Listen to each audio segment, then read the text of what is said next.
see, I'll pause the recording. Oh my, all these fans. Recording. Thank you for the reminder. So I know So it's easy to forget that. it is very easy, and I do it all the time. So I think we all agreed that we're on 1 Samuel chapter 2, verse 11. Yes. And my heading says Eli's wicked sons. See, it goes all the way through verse 36, but I think we could probably take it in one go. Would anyone like to volunteer to read that? I'll go. Oh, thank you, Brendan. What are you reading from? I'm reading from the Message, and my headline says Samuel serves God. All right. So a little bit of a different implication there. Yeah. He might Right. still be wicked, but go ahead. Well, it starts out by saying Eli's own sons were nothing but trouble. They Right. didn't know God and could not have cared less about the customs of priests among the people. Ordinarily, when someone offered a sacrifice, the priest's servant was supposed to come up and, while the meat was boiling, stab a three-pronged fork into the cooking pot. The priest then got whatever came up on the fork. But this is how Eli's sons treated all the Israelites who came to Shiloh to offer sacrifices to God. Before they had even burned the fat to God, the priest's servant would interrupt whoever was sacrificing and say, "Hand over some of that meat for the priest to roast. He doesn't like boiled meat. He likes his rare." If the man objected, "First, let the fat be burned, God's portion. Then take all you want," the servant would demand. "No, I want it now. If you won't give it, I'll take it."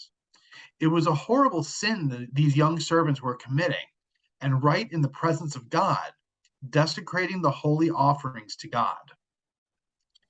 In the midst of all this, Samuel, a boy dressed in a priestly linen tunic, served God. Additionally, every year his mother would make him a little robe cut to his size and bring it to him when she and her husband came for the annual sacrifice. Eli would bless Elkanah and his wife, saying, "God give you children to replace this child you have dedicated to God." Then they would go home.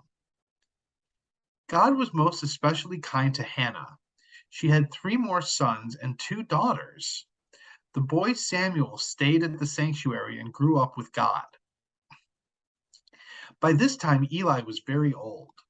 He kept getting reports on how his sons were ripping off the people and sleeping with the women who helped out at the sanctuary.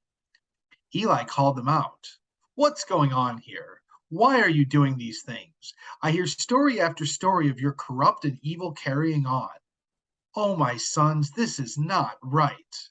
These are terrible reports I'm getting, stories spreading right and left among God's people. If you sin against another person, there's help, God's help. But if you sin against God, who is around to help?" But they were so far gone in disobedience and refused to listen to a thing their father said. So God, who was fed up with them, decreed their death. But the boy Samuel was very much alive, growing up, blessed by God and popular with the people. A holy man came to Eli and said, "This is God's message. I revealed myself openly to your ancestors when they were the Pharaoh's slaves in Egypt. Out of all the tribes of Israel, I chose your family to be my priests, to preside at the altar, to burn incense, to wear the priestly robes in my presence. I put your ancestral family in charge of all the sacrificial offerings of Israel. So why do you now treat as mere loot these very sacrificial offerings that I commanded for my worship? Why do you treat your sons better than me, turning them loose to get fat on these offerings and ignoring me? Therefore, this is God's word, the God of Israel speaking. I once said that you and your ancestral family would be my priests indefinitely, but now, God's words, remember, there is no way this can continue. I honor those who honor me. Those who scorn me, I demean. Be well warned. It won't be long before I wipe out both your family and your future family. No one in your family will make it to old age. You'll see the good things that I'm doing in Israel, but you'll see it and weep, for no one in your family will live to enjoy it. I will leave one person to serve at my altar, but it will be a hard life with many tears. Everyone else in your family will die before their time. What happens to your two sons, Hophni and Phinehas, will be the proof. Both will die the same day. Then I'll establish for myself a true priest. He'll do what I want him to do, be what I want him to be. I'll make his position secure, and he'll do his work freely in the service of my anointed one. Survivors from your family will come to him begging for handouts, saying, "Please give me some priest work, just enough to put food on the table." Wow. Harsh. Thank you, Brendan. Yes. So I think I kind of like my title best. They were wicked sons. So what's everybody think?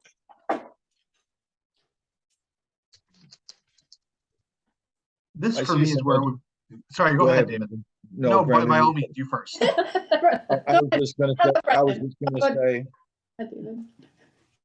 I was just gonna say, I see some contemporary relevance here as you look at the contemporary church and some of the things that go on. They're going on right now.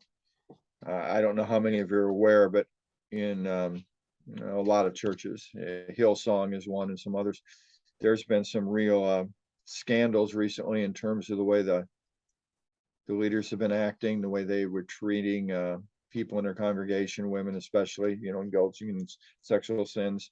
Talk about a lot of the contemporary church and how the leaders seem to be taking the very best for themselves instead of, keeping it for the people and the needs of the people. It seems to be a problem that's still alive today. And if we take the lesson of what in 1 Samuel, how God feels about this, it could be a significant warning to what we, especially the leaders of church, but church as a whole, how their leaders ought to be acting and what God expects.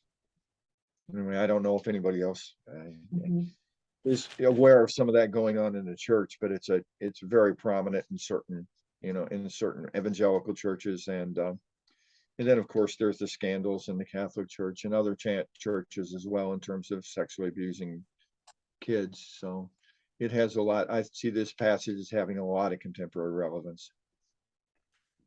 Thank you. Brendan, can we hear what you want to say too?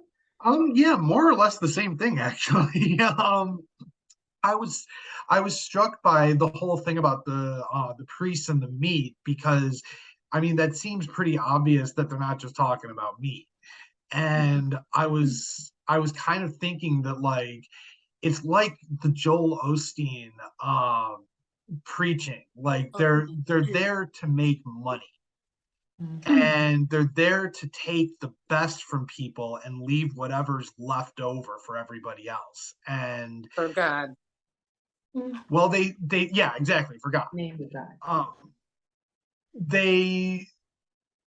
They're hypocrites. Like that, like plain and simple. That's what they are. And it doesn't do anyone any good to not condemn that. And that's why I think this is such a powerful piece of writing, because it's literally saying, no. God's not only gonna mess with you, he's gonna mess with your entire family for generations for this.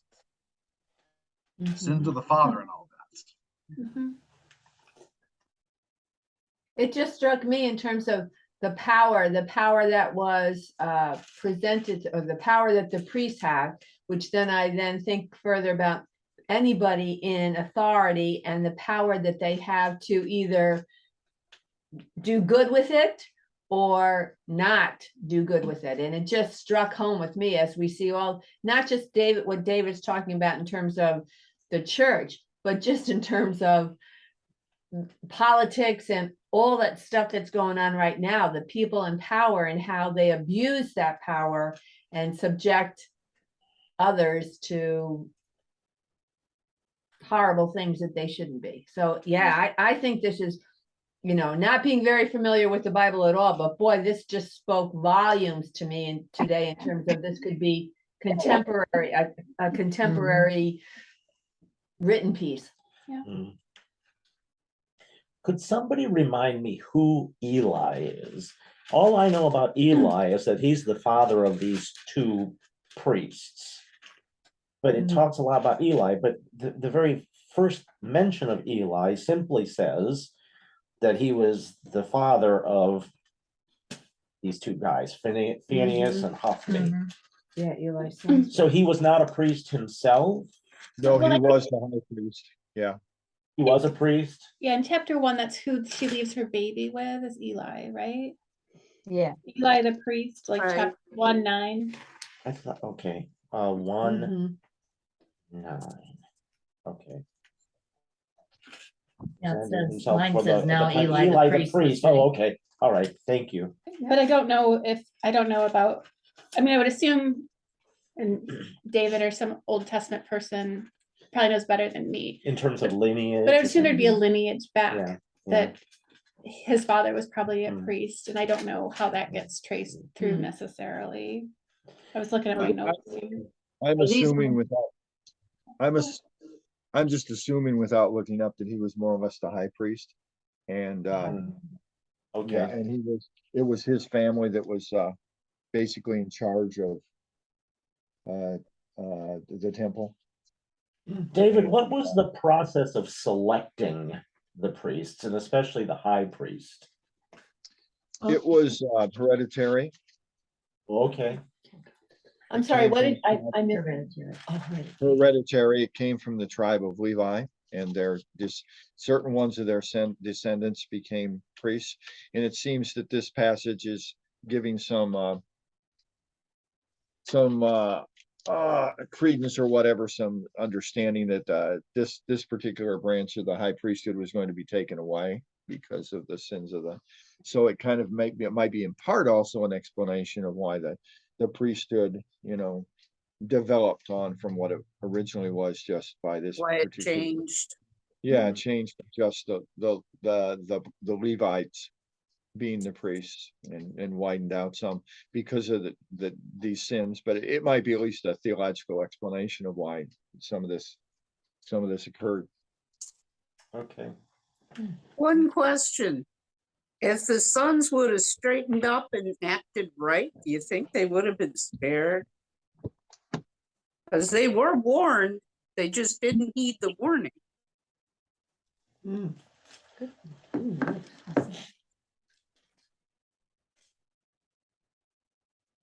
Well, since you brought that up, one of the things that occurred to me is, what does this kind of stuff have to do with the whole notion of free will then? If anybody who misbehaves is just going to be struck down by God, that means that they were simply exercising their free will, which we consider to be God-given. And so if God really operates that way, then there really is no such thing as free will. Either get with the program or I'm going to smite you. So that leaves no room for free will. And he's smiting the whole family. Right. So, Yeah. I mean, even the ones who didn't misbehave just because of these two sons. So that's even takes it further, right? Well, and this I was think in it's the context of an entire culture that some kind of way decided that they had to slaughter animals to please God. What is pleasing about burning animal fat? When you think of a forgiving God, why would you have to slaughter an animal? And then why was that taken a step further to the slaughter of a human being in order to placate God? It's like a very different conception. And I realized that this was like the beginnings of monotheism and all that kind of thing. But, for every major storm to be caused by sin or, for disobedience to God's law, you get struck down. I mean, that's all very primitive kind of thinking. You see dual threads in the Bible, I think, Greg. You see that at particular times people believe that they believe that everything came from God, both good and evil, either to judge or to chasten or discipline. And then you see other places and other prophets where it talks about the fact that the sins of the fathers will be visited on the children to so many generations. And you see in other places where it says, no, you're only held accountable for your own sins. So there are various threads here, Greg. It's not just one single monolithic tale. It's a cumulative effect, and as the understanding, maybe we can look at it this way, as people's understanding of God developed through time, perhaps their understanding of where evil came from and how much God was involved, that evolved as well, until we would like to think it was completed in what we see that Jesus showed us what God was really like, that he wasn't vengeful, but he was gracious and loving. And so, there's multiple threads, there's an evolution of the belief of God, but quite early on, it was very common for the Hebrews to believe that everything that happened was providential. It came from the hand of God, whether good or bad, like you say, storms or whatever, that all, came about, whether they were obeying God or whether they weren't. It was all by the hand of God and that God was kind of, as you say, kind of vengeful and kind of a little bit petty sometimes, jealous. And so this is a good look back into the understanding of how they believed about what they believed about God at the time, that that if people were evil or did the bad thing, God was going to smite them. But then you look at Proverbs and you look at some of those, and they talk about the fact that, well, why do the evil prosper? Right. So it's like I say, there are various threads running throughout the Bible. This is just No consistency in the smiting. I'm sorry. No, I just said there's no consistency in the smiting. No, Like, but also our modern day theology hasn't really thoroughly reconciled any of this, because for an awful lot of people, the first thing that comes to mind if they find out they have cancer or a loved one died of a heart attack or something is, what did we do wrong? Yeah. How did we displease God? We've made no progress in 5,000 or 6,000 years in terms of the evolution of that thinking. It's kind of ironic. Some theologies have, Greg. It depends on what kind of a theology you're talking about. A lot of that contemporary understanding comes very much from a Calvinist tradition in which God is very much ultimately sovereign. And because of that, God's will be done. That God chooses, it goes so far as to the fact that God chooses some for heaven, God chooses others to be damned, and it's God's good pleasure for that to be the case. That's still alive and with us, as you point out. But there are other traditions in which there's a different way of looking at things. As you say, it's not an accomplished work, but you have to, and that's why I'm not a Calvinist, because I can't. I can't accept that view. Mary, what did you want to say? Well, whenever we talk about something like this, I get this picture in my mind of we're talking about the evolution of the concept of God at all. And the picture that I get is in Africa, or even in this country, wherever there were early tribes of people, they had some kind of concept of a power greater than themselves. I mean, and they raised their hands to the like the northern lights or the stars, and they would beseech this power. And I mean, there's been a wanting to reach out and ask for help from the God of nature, whatever they perceived.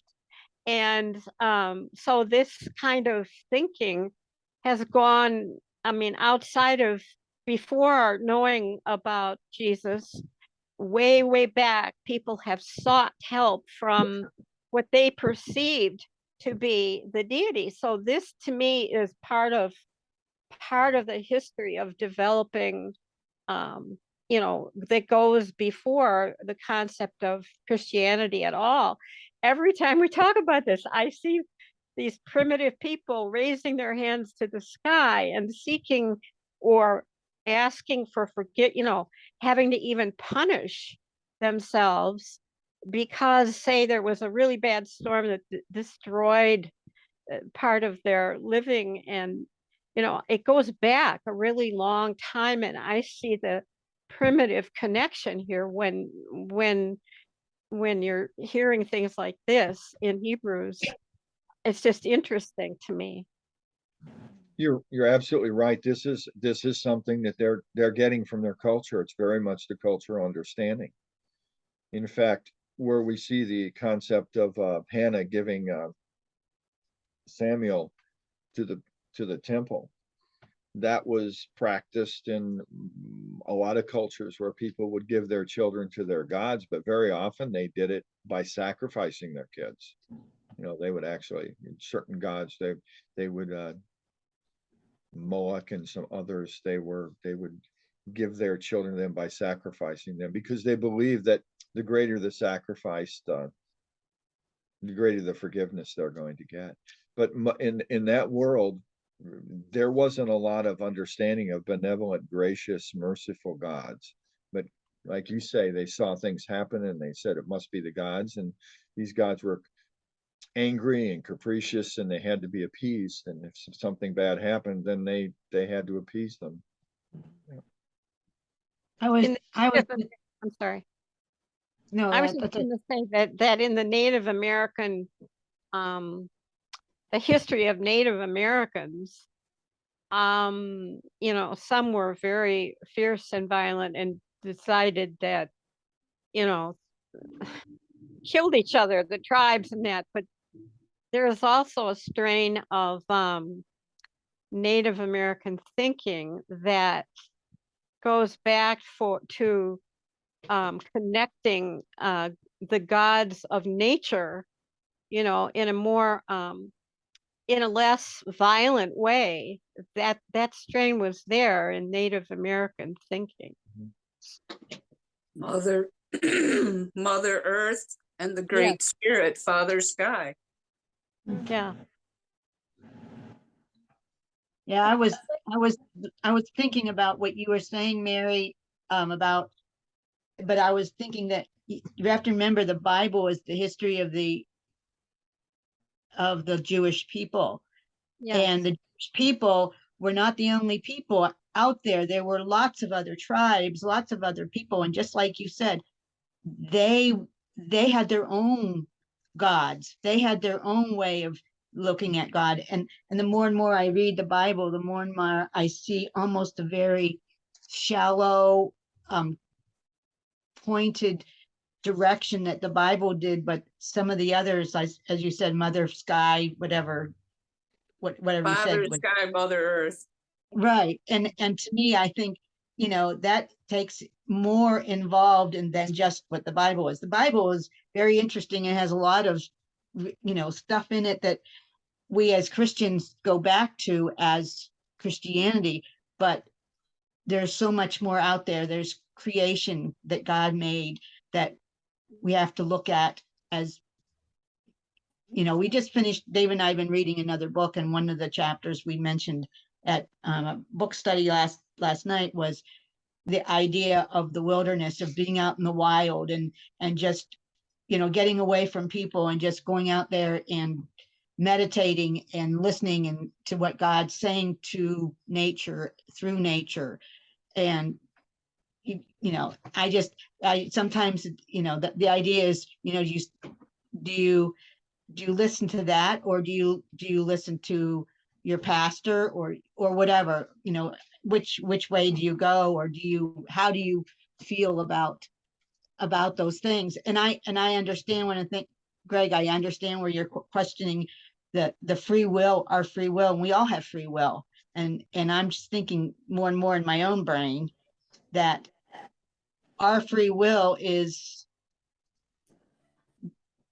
if we think about what Jesus did and that he died for us and that he loved us so much, that he wants us to have that free will. He wants us to be able to choose the jobs we have, choose the life we want to live.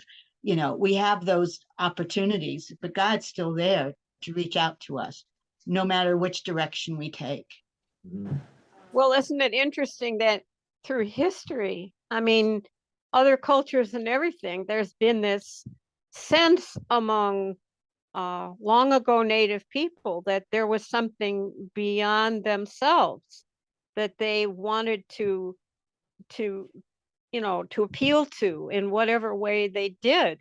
But I mean, this longing for and worshiping, whether it's the stars or something beyond their own experience, all of these people have had some sense of something else, even if it was violent, scary, that it wasn't just their community that existed in life. A lot, I don't know if all people have had this longing. Oh geez, I'm running down. But it's a cute bird. Chickadee. We'll charge up, Mary, come back. If you're interested, I can do a little research into something specific that relates to this. It's called a concept that's called the Axial Age, and it's a time in history that certain thinkers have they've postulated at least that there was a movement towards a different understanding of God that occurred between the 3rd and the 8th century BC, and it didn't just happen in Judaism; it happened worldwide in different religions, a different way of looking at God, and what kind of God there might be. But I understand the concept, but to give a good delineation of it, I could do a little study, and I could maybe just give a brief a brief report about that, because I think it might apply to what we're talking about. The fact that the way people primarily understood God has evolved, and there was a certain time period in which it expanded exponentially. Oh, David, I would love to learn about that. Mhm. I too. Yeah, and Okay. it I'll do ties some- in nicely too. Yeah. I'll do some work on it, and I'll get back to you probably next week, and we'll talk about that just a little bit. And I think Greg's good question really brought this to the forefront to our thinking. He makes very good. That's a very good observation he made, and I think it's very insightful. And I think this is not universally accepted, but it can at least give us a basic understanding of other people have dealt with this issue as well. And there was a certain time period where thinking about God seemed to evolve almost in a global way. So, Mhm. Wonder what Yeah. caused it. well, that's That's what he's going to Yeah. tell us. David, well, I'm not sure I can do that. apologize. I'm not sure I can do that. I'm not sure I can do that, but I'm not sure that the concept of the Axial Age explains the why, but it explains the fact and maybe postulates some answers. Mhm. Anyway, Mhm. David, I think that's interesting too, because in my notes from before, First Samuel was heavily edited during 7th century BC, and that kind of puts it right in that time period. Mm. And then also, could you spell that theory for us? Axial, how do you? Is it axial like axis, or AXIAL. that was my guess? Okay, Thank you for thank you. that. David, I've also thought about how, as people were trying to understand God, they kind of naturally projected human qualities on God, Mhm. and making God in their own image. So God representing, or God manifesting human emotions like anger, fury, rage, vengefulness, judgmentalness, as well as love, loving kindness, and all that. And I think part of the problem might also be just the limitation of our language. We speak of God's will as if God's will is the same kind of thing as human will. If somebody falls over dead from a heart attack, I do not believe that it's because God thought, oh, I want Greg to die today. Mhm. This is my will. Now, if you're speaking in terms of God's will being that God is in everything, good and bad, diseases that we suffer, natural disasters that we suffer, all those kinds of things, is all somehow part of God's tapestry of things.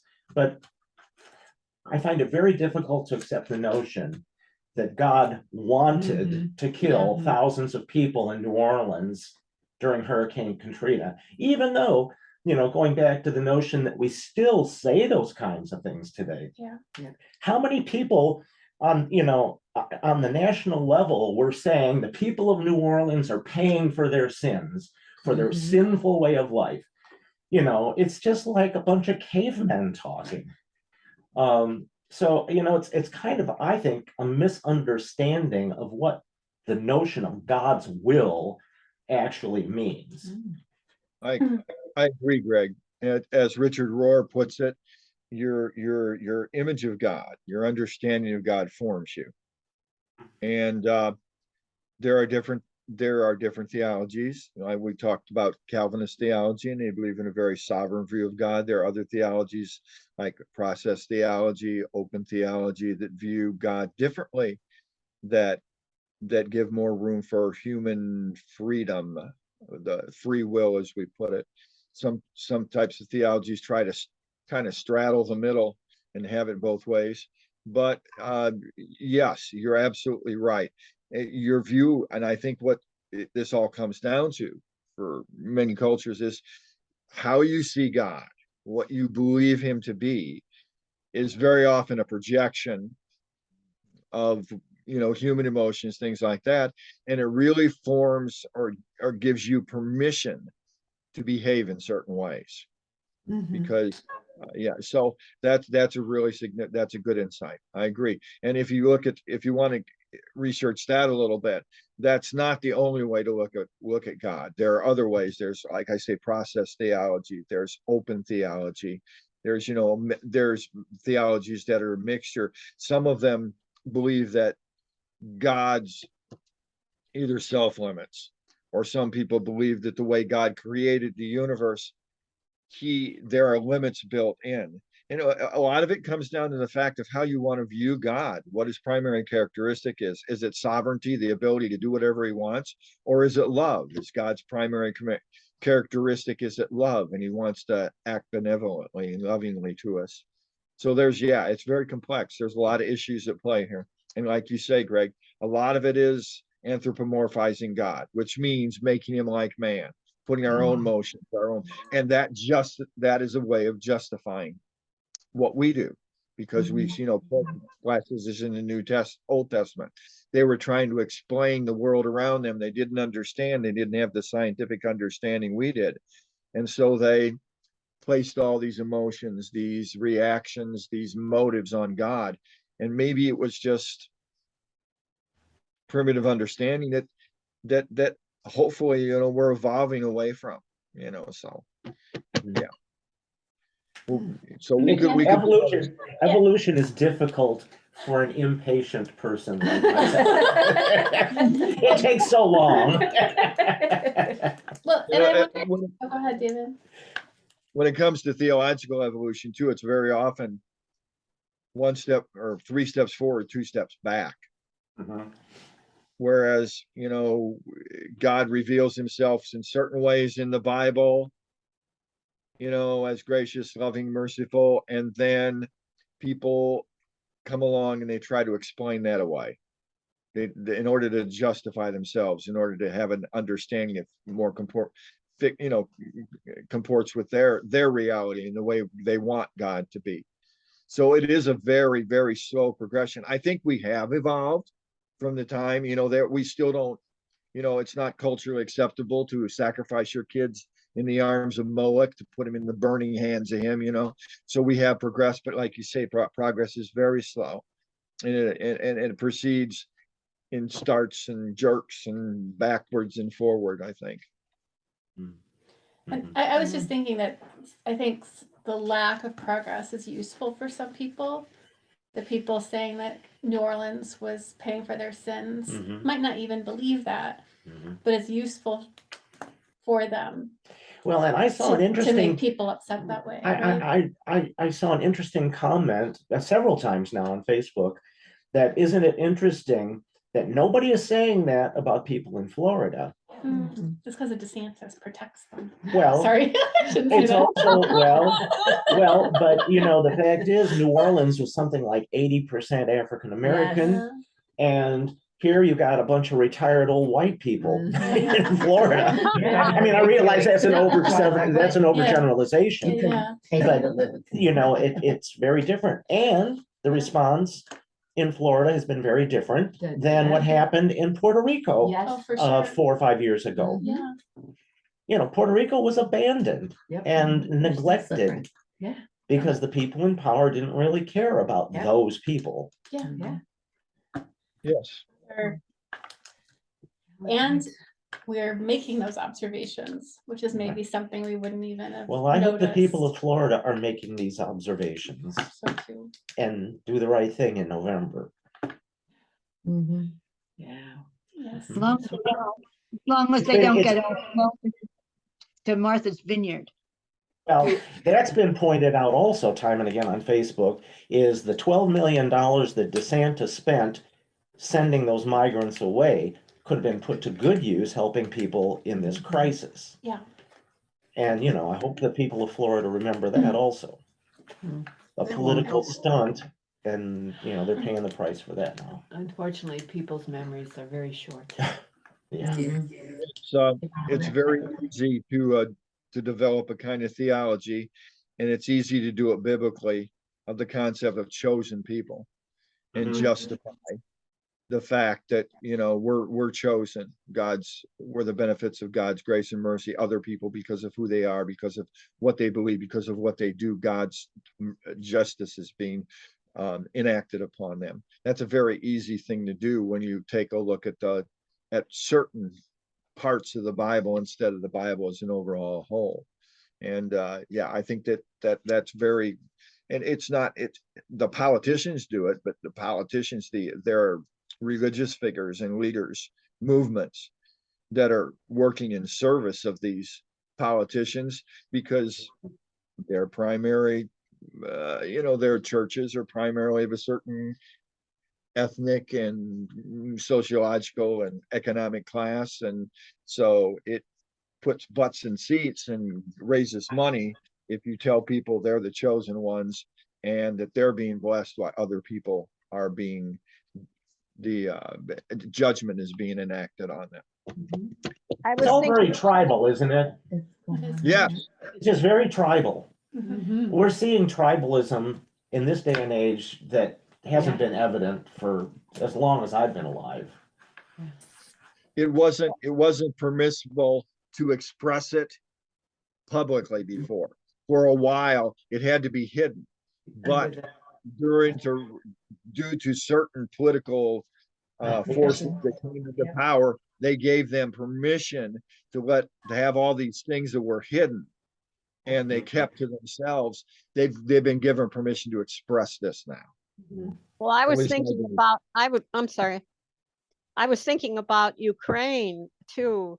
There's a lot of Christian thought there in Ukraine, and believing that I think there is that God is helping them, or that they believe in what is right, and they're sticking with what they have believed.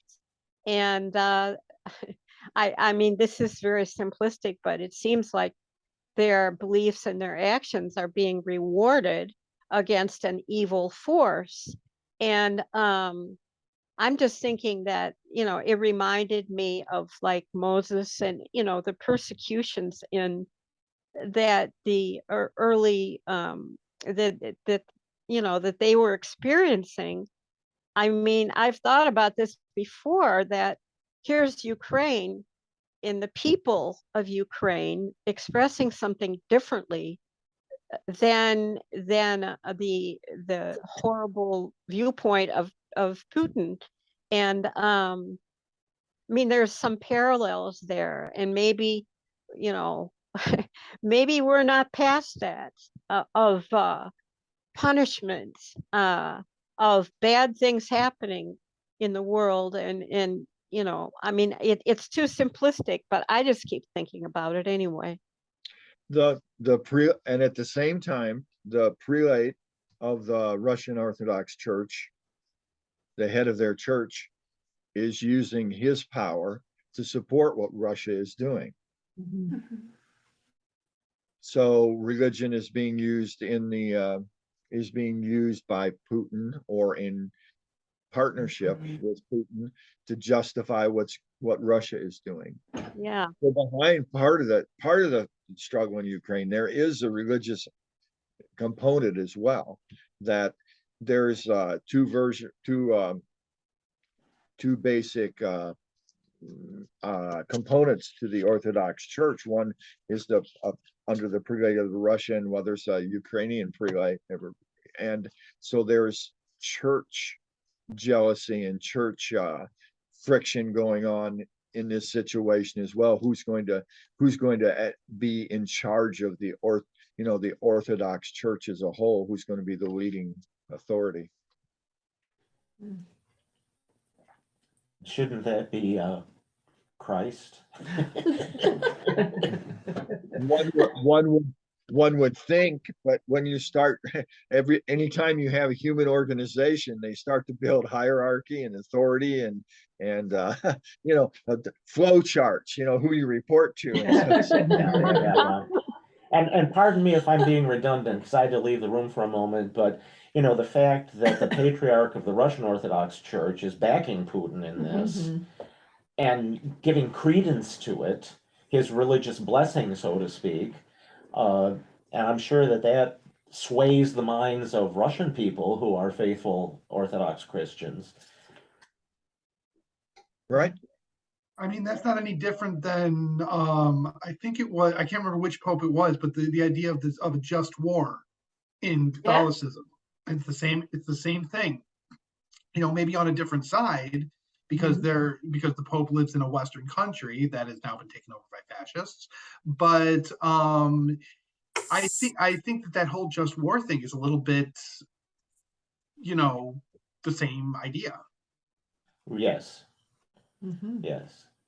Even recapturing Jerusalem from the infidel, right? All of the millions of people that died through all the crusades, all the bloodshed in the name of Christ, which included special dispensations for the crusaders so that it was okay to rape and pillage.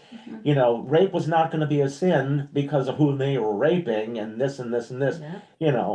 Again, religious justification for these kinds of terrible acts. Right. I mean, I was just listening to the British History podcast a couple of days ago, and they just got to 1066, which is the Norman takeover of Britain. And it was blessed by the Pope at the time. They raped and pillaged their way through, and all they had to do was say a few prayers, and they were forgiven. I mean, what? Well, but Brendan, isn't it true also that the Israelites raped and pillaged their way into the land of Canaan? I mean, it was basically a just war to take this land from another people that God supposedly sanctioned. So there are deep biblical roots for that kind of thinking. Are you talking about the book of Joshua?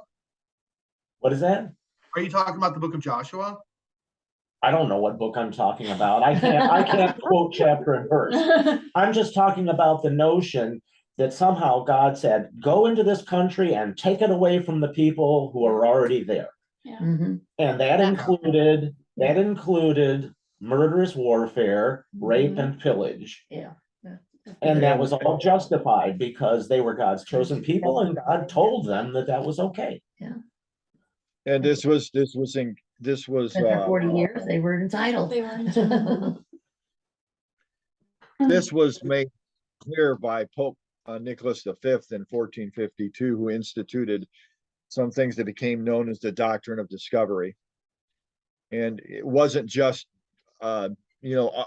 Augustine came up with the concept of just war, and that does justify Christians' participation in war. But the Doctrine of Discovery was even more, and the Pope gave permission to the Spanish king to go and take over Muslim lands, and enslave the people and make them, those lands, Christian.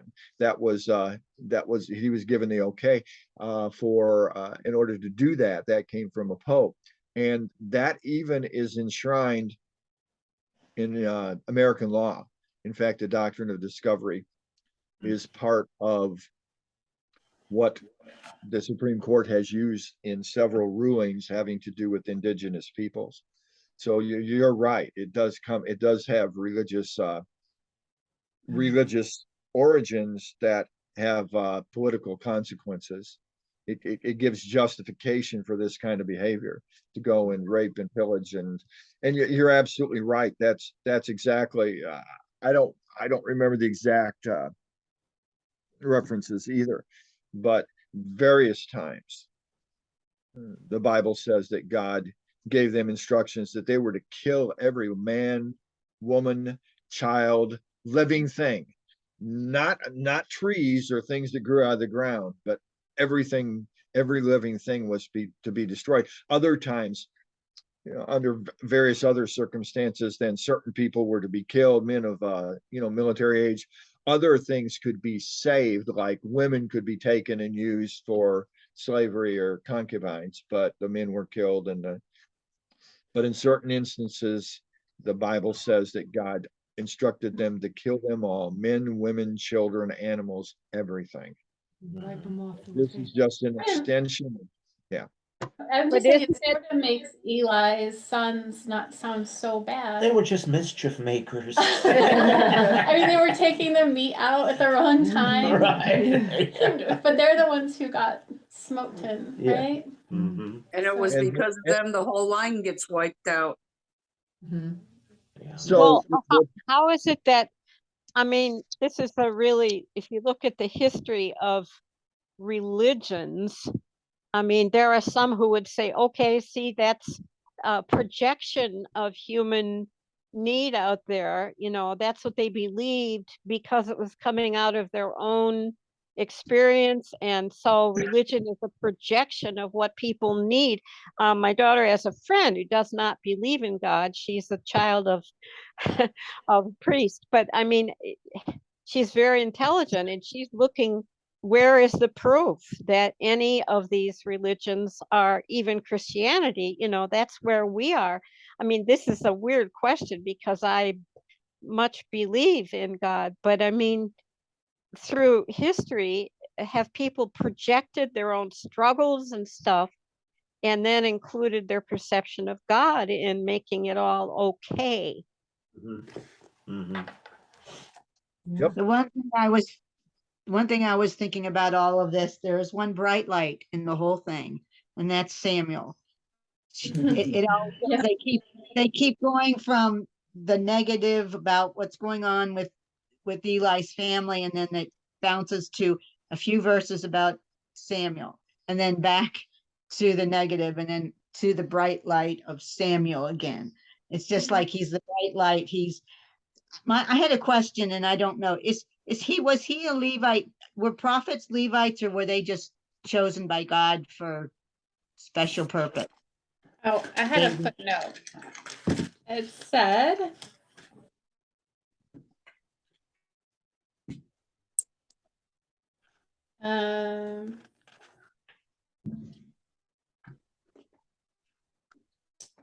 it said his son Samuel was qualified for priestly duties he's carried out because his father was a zoophyte.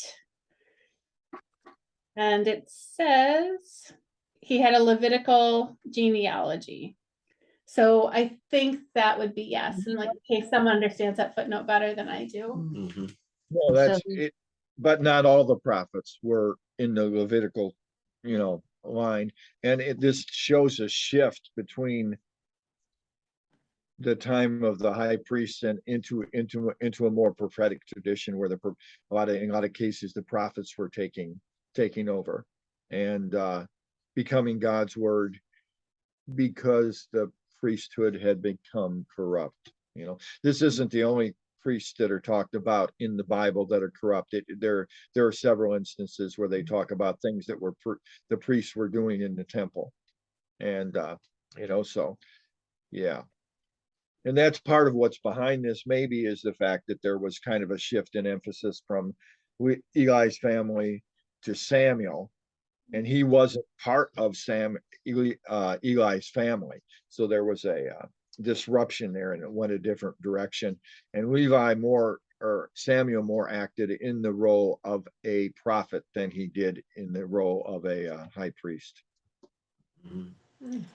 I want to just make sure I'm respectful of everyone's time. I think it's 11:30, Mhm. but I just wanted to bring Yeah, up yeah, one no, thing. fine. Since the whole idea of contemporary grifter preachers and whatnot came up earlier, there is a streaming service. I don't know which one it's on, but there's a series. I think it's called The Fabulous Gemstones or The Amazing Gemstones. I don't know, but it's about this whole family of preachers. John Goodman is like the patriarch of the Mhm. family, and it's hilarious, but it's not. I mean, it's funny. It's one of those things that you can't help but laugh at, but it really has to do with like all of the inner workings and all of the dog eat dog, and who's in charge, and and all the stuff that they do to get money from people and all that. So it might be a fun thing for some of you to watch.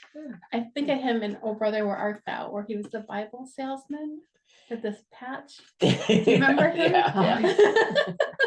So anyway, there's a lot of humor in there, but it's also based on some of the stuff we talked about, the whole grifter thing and the whole corrupt thing.